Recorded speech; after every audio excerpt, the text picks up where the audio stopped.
Infect against Jerry Thompson. It was his legacy loss of the morning. But one thing you have to remember is that Jerry and Tom play test together. And that's not to say that Jake Mondello is not a competent shardless bug pilot. He won the Open last week. Absolutely. He's very good at it. But Infect is a strange enough deck in Legacy that there's a good chance that Jake has played less than 5 matches of this against Infect lifetime with this deck.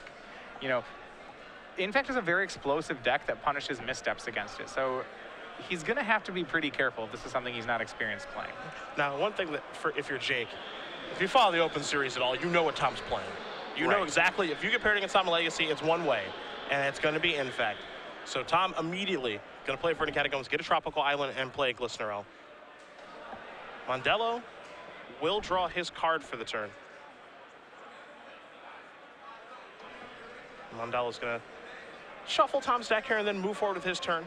A Misty Rainforest is what he will sacrifice. We'll see what land he's going to get. Both players did keep 7 cards, so Tom is already off to a nice start here, and we'll see what Mondello is up to on his first turn of the game. Feels like maybe a Death Red Shaman. So the difficulty in this matchup that we saw when we saw this yesterday was that the shardless bug players were basically able to play a stack of removal spells and have their win con more or less be Liliana. So that once they got rid of all of Infect's creatures, they'd use Liliana to get rid of the rest of Infect's hands. And once Infect runs out of creatures and cards in hand, it's not a deck that reloads very well. It's a Brainstorm here from Ross. You can see in his hand he has a Berserk, also has a copy of Invigorate here. There's Nickvoth next is hiding out as well. So Tom will add those 3 cards to his hand. He's got to put 2 back, and we'll figure out how he wants to order these. You also see the Mighty Viridian Corruptor in his hand right now as well. Just a 1-of in his main deck, but it actually plays a pretty important role. Some nice targets here in Baleful Strix and Shardless Agent. And so Tom, already between Berserk and Invigorate, does have a 10-point combo if he gets the opportunity to swing it in. You know, that's one of the powerful, that's really why this deck is powerful enough for Legacies, because of the interaction between Invigorate and Infect.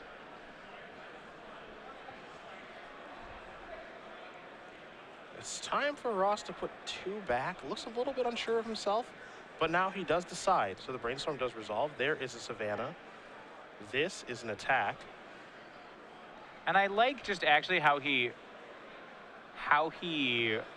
makes this attack. You know, spends a lot of time on a Brainstorm, then just puts some cards back and immediately flicks the guy sideways.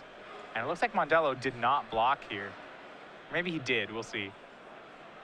I would be surprised if he didn't. Here's a Force of Will moving a Brainstorm. Tom has a Daze. So Daze the Force of Will. Yep. And now a Berserk. Is that Dead Ski Poo? I'm not positive that Jake blocked. Well, if he's Berserking, he didn't block.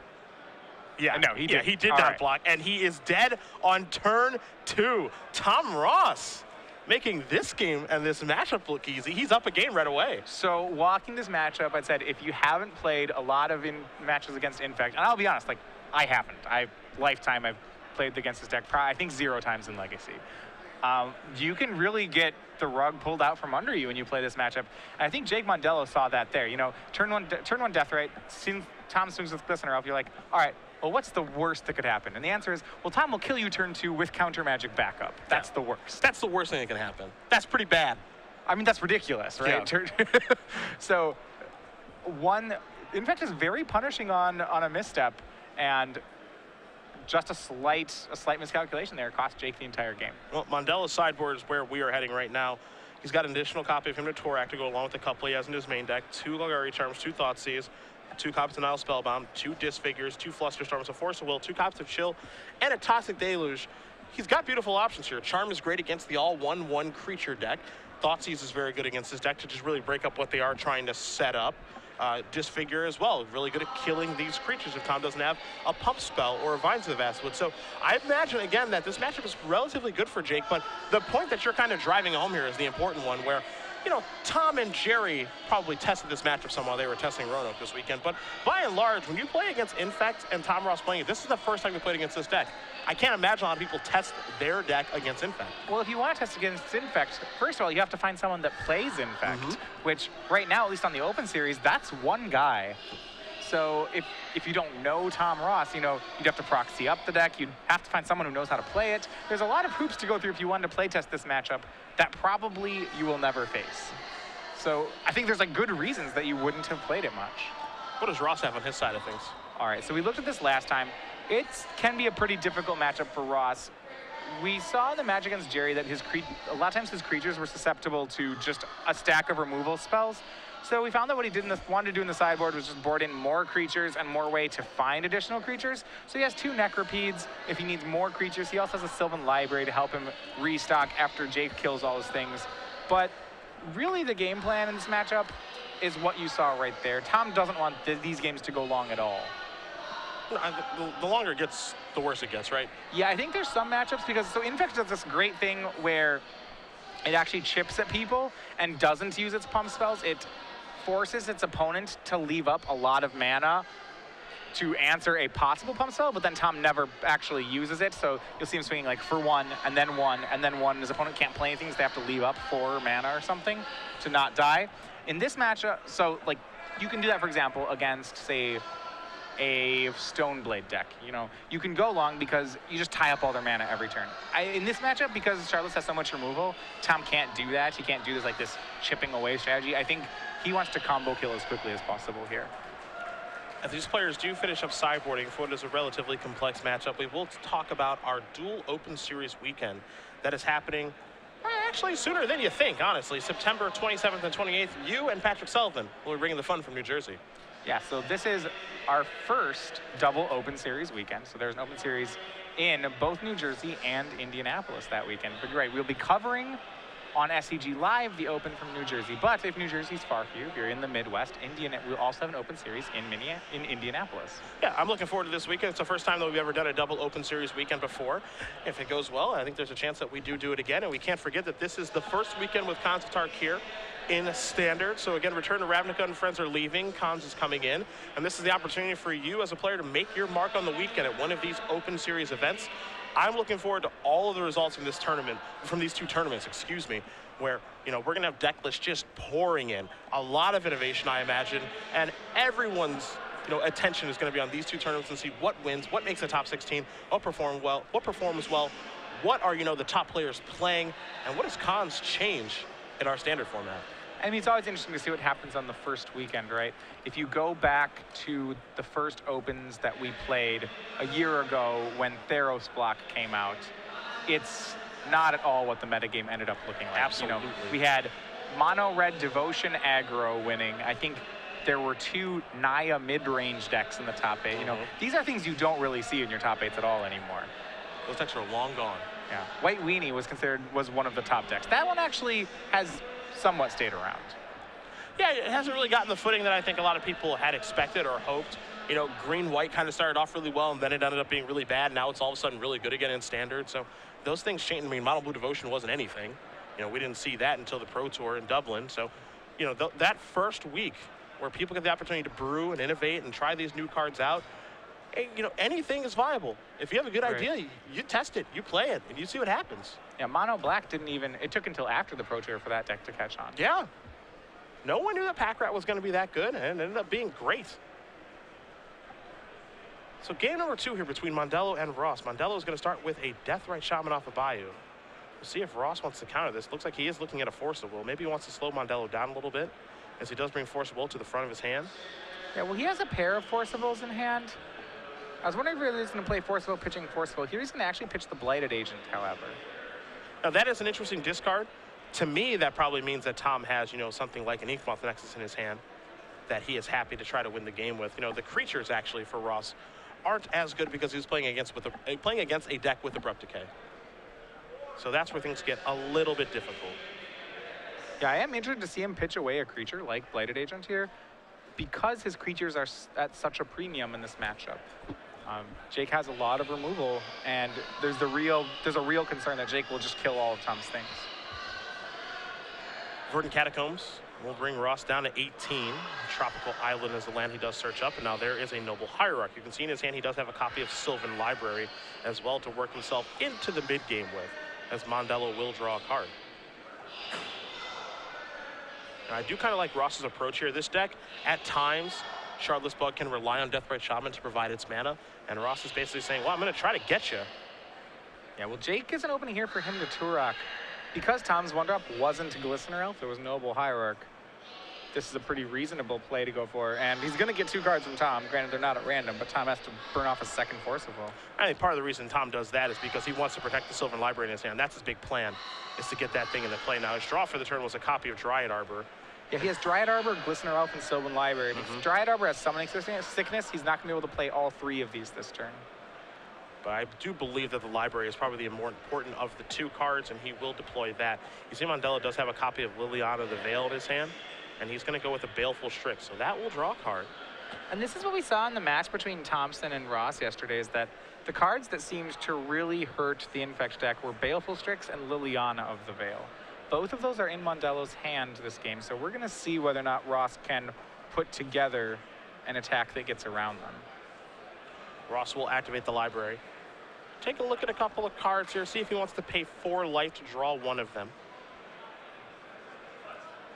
And it looks like he has interest in doing that, maybe. Inkmoth Nexus, a Misty Rainforest, and a Forest are the cards that he is looking at here with the Sylvan Library. Of course, you're going to get one of those no matter what for your draw for the turn, but you can pay 4 life via Sylvan Library to be able to get another card. He certainly doesn't ever want to draw this Forest, so he wants to make sure that this fetch land cracks before drawing Forest.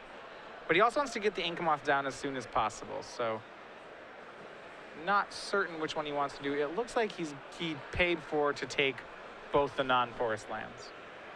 The Baleful Strix will get in front of the Dryad Arbor. There's an Inkmoth Nexus and a Glistener Elf before Ross does pass the turn back. I think if you're Ross, you have to be ecstatic that you just traded a Dryad Arbor for that Baleful Strix. I don't think I could be happier if I was Tom. That creature, you got to trade it for a creature that didn't matter, which, I mean, the Baleful Strix, you don't have removal. It's going to trade with something eventually. Your removal spell for it is to swing into it. Mondello does have a 4th land to play, it looks like, but he actually was going to play a copy of Toxic Deluge, and maybe this is the reason for the block. Yeah, Toxic Deluge is going to be very good here. Just for 1 mana, it goes and takes care of Noble Hierarch and Glistener Elf. But Ross does have that Inkmoth. Let's see what he can do with it. And the answer looks like not much.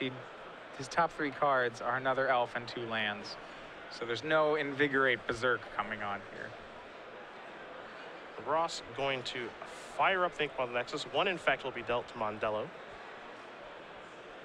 And so, Tom, ever the gentleman, willing to get out his Infect counter to keep track here on Jake. And he will sacrifice the Misty Rainforest, search up a land, we'll deploy the Glistener Elf in just a moment, and then pass the turn back. Yeah, so do you think he just has 1 in his box he puts a die in, or does he have 10 of them in his box? I imagine he just has 1. This isn't the first time I've seen him do this before. I wish he just had 10 to just throw at his opponents. I would just put 10 there. Yeah. So if you had 10 and you did that turn 2 kill, where you got him in 1 turn, would you just like take 10 of them out of your box and hand them all to your opponent at once? Yeah, here you go. go. Here you go, have 10.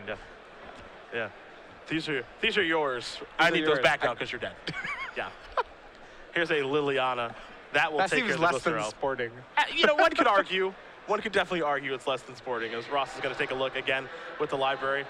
So, Inkmoth Nexus to Spell Pierce and the Tropical Island. I had someone ask that as, you know, they're like, hey, what do you think about making your token be the Deceiver Exarch token? And I was like, ooh. What? So I was like, so I'd carry 50 of them in my box, and when I won a game, I would take them all, show them to my opponent, and then we go to the next game. I love it. Because you never actually make Deceiver Exarchs. No, never. Never. That's not a thing that happens. Ross actually paid 4 life yet again. He added a Spell Pierce, and now here's a Thought Seize. And you know, I think you just let that resolve. Yeah, it takes the Spell Pierce, so he ends up taking 2, does Mondello. And now there's just a land and passing the turn back over to Ross, who's going to use the library again here. A Ponder, a Blighted Agent, and a Tropical Island. One thing we saw in the match between Thompson and Ross that actually ended up mattering was the card Creeping Tar Pit. And that's because Tom Ross's deck, between cards like Sylvan Library, Jataxian Probe, and Force of Will and Fetch Lands, actually does a fair amount of damage to itself. We saw a game there where Tom actually got through Jerry's wall of removal, but then couldn't race Jerry's creatures. Tom's creatures are notoriously bad at blocking. So I'm looking actually at a situation here that seems to be setting up the same way. If you see both the Shardless Agent and the Creeping Tar Pit with Jake, that's 5 damage. He actually has Tom on a 2-turn clock, which is a faster clock than Tom currently has Jake on. Tom needs to find a card like Finds of the Vastwood or Invigorate to speed things up.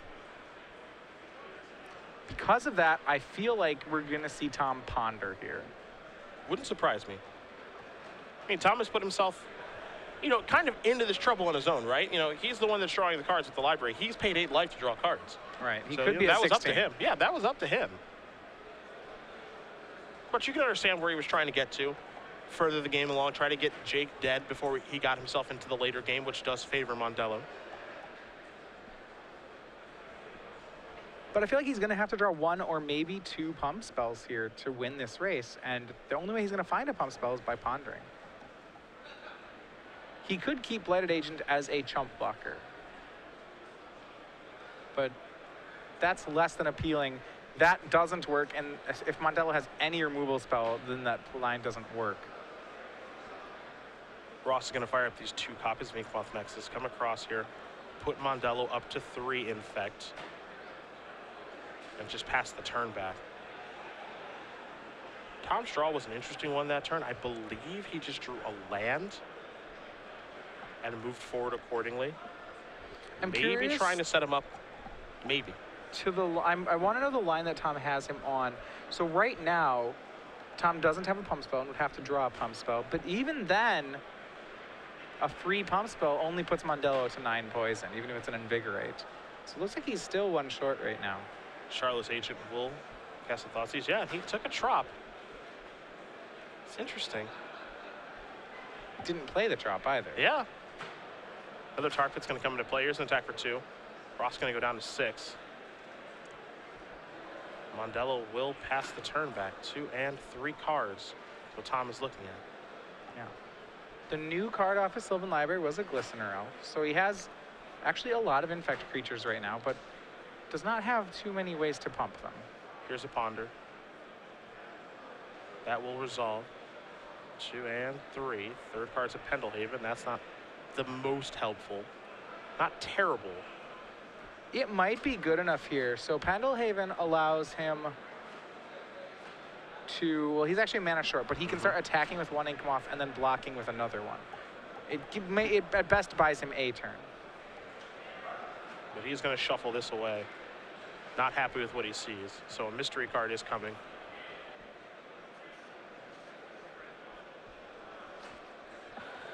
So Ross, what I think he's going to need is a pair of pump spells, and he needs to couple it with a chump block this coming turn.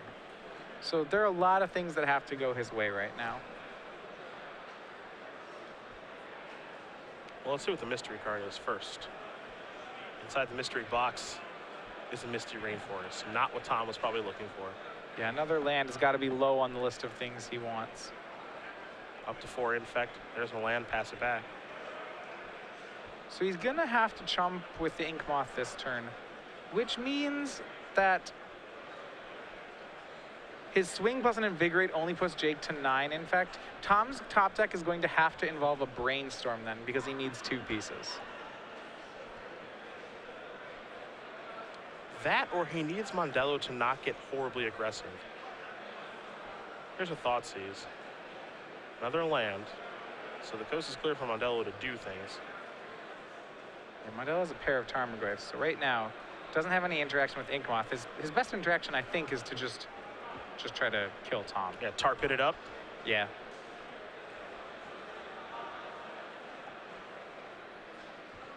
You see, he's thinking about it. Right, a Tar Pit here forces Tom to chump with Inkmoth, which is really a great spot for Mondello. There it is. Now he's going to come in. Very quick block. Ross is going to go down to 1. Yeah, it takes 3 and 2. Down to 1 here. So Tom's going to have to brainstorm and find 2 things. There is a brainstorm. Yeah. The other cards are brainstorm and Jataxi and probe.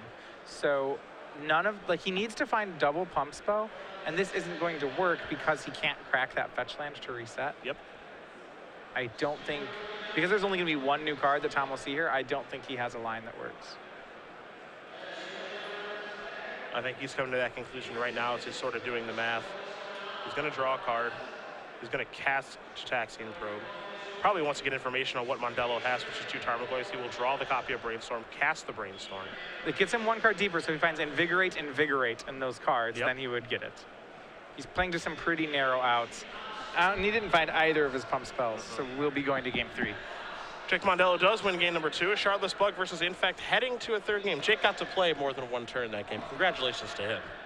Yeah, we had a game was slightly longer. Yeah, and I do think that things do favor Mondello in a big way if that's what happens. I really, really do. Longer game just seems great for him. But again, you can kind of see the difference. You know, we saw in that game where Mondello traded his Baleful Strix for a Dryad Arbor. Now, that's a trait that is very favorable for Tom. You know, and it might seem like on the surface that it's favorable for Jake because, again, I'm killing one of your lands, killing one of your creatures, and, you know, I've already drawn a card off of that. But, you know, Baleful Strix is pretty reserved for just blocking an Infect creature. Well, yeah, one thing we saw in the match with Jerry is he paid a lot of respect to Inkmoth Nexus. He had a Brainstorm play when he was playing Shardless Bug where he had the option of taking some real cards versus just finding additional wastelands. And this was before Tom even had an Inkmoth in play. And Jerry opted to just start stocking up on wastelands, kind of acknowledging that Inkmoth may be the scariest card out of Tom's deck. So we'll see what's going to happen here between both players as they do sideboard back and forth a little bit. Again, Ross is going to be on the play, and he was our Season 2 Invitational champion. So he's qualified for our Players' Championship. And he didn't just win that tournament, he crushed it. Taking down everyone with Boss Sly and Infect.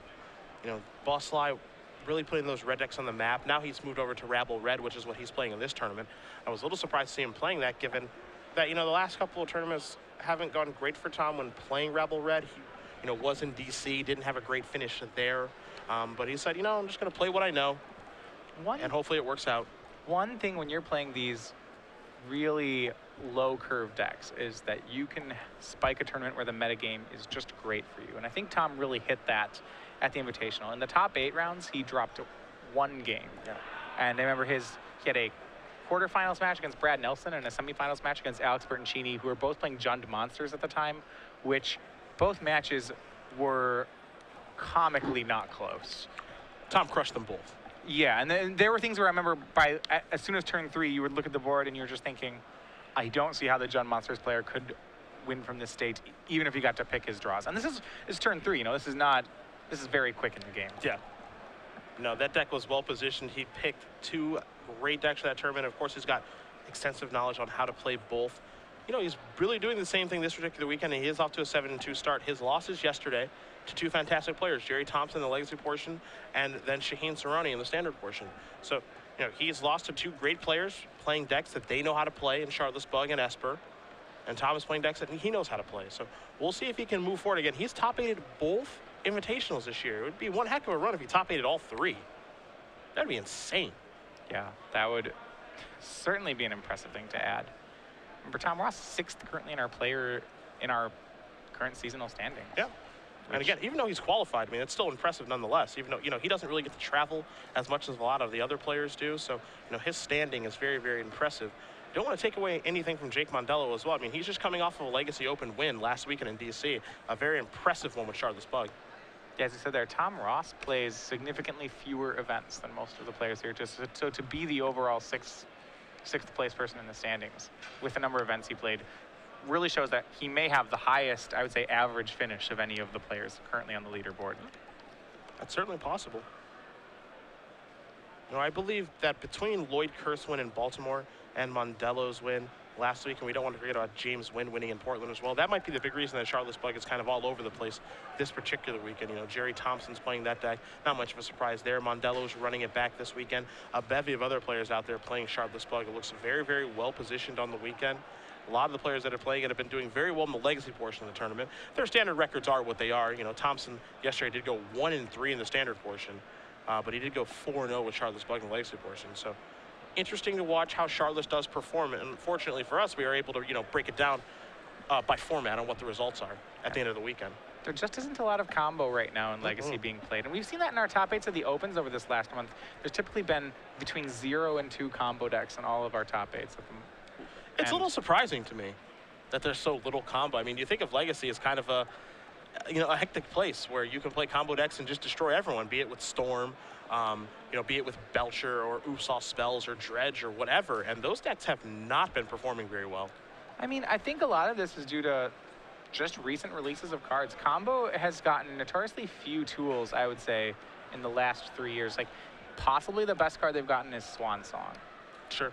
As a great offensive one-mana counterspell. But the combo decks have really not changed much. You look at Sneak and Show, the newest card in the deck is, I believe, Emrakul. Or Gristlebrand. The monsters are the newest thing, but the deck, those pieces aren't getting any better. Whereas if you look at a deck like Shardless Bug, they have gotten to add Toxic Deluge, Deathrite Shaman, Abrupt Decay, Shardless Agent. These are all cards that are newer than Gristlebrand. All very powerful. Right, so these things have really, they've gone up in power, whereas I don't think Combo's getting new tools right now. Well, it is dangerous to give Combo new tools as well. That's a real concern. That's right? kind of, when you give Combo really good cards, it's kind of a Pandora's box going on. Like, once you print a really good one-mana cantrip, there's no coming back from that one. Yeah. Combo's just going to be good because you did that. And they also had, take cards out of the format. I know Mystical Tutor hasn't been banned recently, but it's been gone for a while, and it's probably for the best. I wouldn't mind seeing it come back at this point. It's a dangerous card to have around. I think the fair decks are up to the challenge now. Tom going to sacrifice the Misty Rainforest. Tropical Island is land he'll search out. And we'll see if he wants to start with Noble Hierarch, maybe a Glistener Elf, or perhaps a little cantrip action. On the play, his deck can just be very scary to play against. It will be a Noble Hierarch. Mondello will draw a card for the turn. He's got a couple of fetch lands. He'll sacrifice a Verdant Catacombs and go down to 19 as well. We'll see what land he wants to search up and what his first play will be. Well, Mondello's going to be pretty certain that he's going to live past turn 2 this game. Because it's not a Glistener Elf. But I actually found playing against Infect that the turn 1 Noble Hierarch starts, to me, are scarier than the turn 1 Glistener Elf starts. And that's actually really surprising, but I agree with you. The ideal one-drop. Yeah, it's Hierarch, I feel like, a high percentage of the time.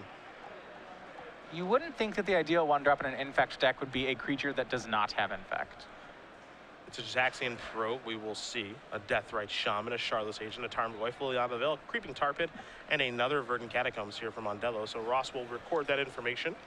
We'll draw a card from his deck, and we'll see how he wants to move forward after that. This is a pretty good start here for Mondello. He's threatening a turn 2 Liliana of the Veil. And as we saw before, Liliana is one of the best weapons for the Shardless Bug deck. And I might even, it's either Liliana or Baleful Strix. Those are the two real money cards here. But Liliana, both of its abilities are real bad news for Infect. You want to talk about money cards? Inkmoth Nexus might be the best one in the deck for Tom in this matchup. Blighted Agent as well. So now Liliana actually looks a lot worse because if it does come down, it's probably going to gobble up a Noble Hierarch, which Tom won't mind. Yeah, we did see a lot of tools in Mondello's hand, but right now he has no way to answer an Inkmoth Nexus. His only answer to it is a Liliana Ultimate. So that in conjunction with Blighted Agent really threatens him. Even though the Shardless Bug deck has a lot of removal, where Infect gets its points is that Infect tries to win before Jake could cast all those cards. If you're taking, you have to worry. There's 2 points of Infect on the board that you can't block. Well, that's 2 pumps. That's 2 pump spells from dead right now. If you were to kill nothing this turn, Tom could simply play a land, activate Inkmoth, go Vines, Invigorate, and kill you. This time for a Shardless Agent. So Mondello's going to try to hit something spicy with this Cascade. And he's going to find Ancestral Visions. That's not so bad. However, that will get Spell Pierced. Yeah, usually Visions there is just the best thing to Cascade into. Would be good there. I mean, it's always really good. But it's not one of the best times to draw more cards. Jake actually has most of his deck's weapons. Ross draws his card for the turn. He will attack with Blighted Agent. Exalted Trigger will make it so the 2 Infect heads Mondello's way. However, I don't think Ross's hand is all that great. You can see he's got a lot of lands over there and not much else. So Mondello's going to draw a card. It's a copy of Hymn to Torak. And he might lead out with that one. If that's the case, Tom probably doesn't mind all that much. If I'm in Mondello's shoes, I think it's hard to not get Liliana down as soon as I can. Hymn's a really tempting play, but you're getting close to being dead to 1 pump spell. Remember, all the pump spells are +4s. So as soon as you get to 4 Infect on this board, 1 pump spell does it. Ross gonna let that him resolve. Wants to show a little bit of strength as though his hand is solid, but it's not very good right now. So that's the card he gets to keep. He'll discard those 2 lands, and I believe he'll keep 1 land here. Creeping Tar Pit will come into play there for Mondello. And a Deathrite will add a mana to play another Deathrite and pass the turn back over to Ross, whose last card is a Misty Rainforest. So Ross will draw a card. Did not get a great look at that one. I believe it was either a land or a Vines of Vastwood. Obviously, those are 2 really different draws.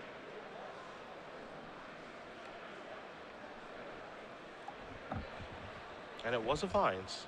Good eye, Sniper. So that's one of the +4s we talked about here. I'll be interested to see whether or not Tom just fires it off immediately and puts Jake to 8 Infect. I personally like that play, and he's going to make that play. So +4/+4. You throw in the Exalted and the 1 power. That'll be 6. That'll put Mondello up to 8 Infect, because the card that's so difficult for Mondello to beat aren't the creatures on the table.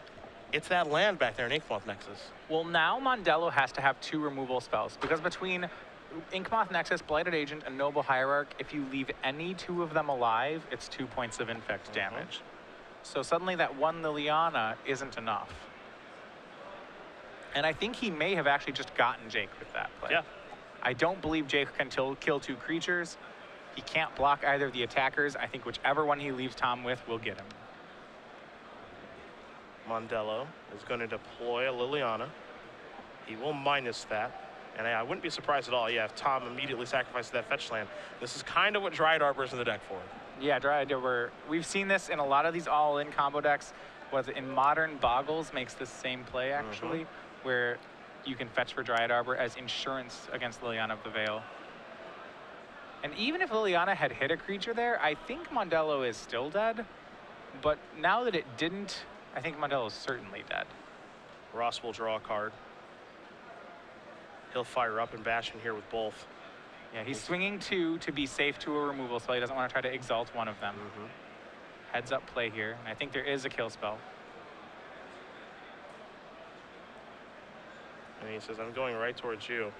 Mondello will look at his hand, and he will have extend it. Tom Ross going to win this match over Jake Mondello. 2-1, and the boss is able to get by Shardless Bug and move on to 8-2. Yeah, really well sequenced there by Ross. It shows a lot of education on his deck. I think if you're in Mondello's spot, this was a matchup that it was possible to win. Now, Tom had some pretty good draws. You don't always get to, Tom got to turn 2 kill him, and that is, it's very possible that you just can't do anything against those good draws.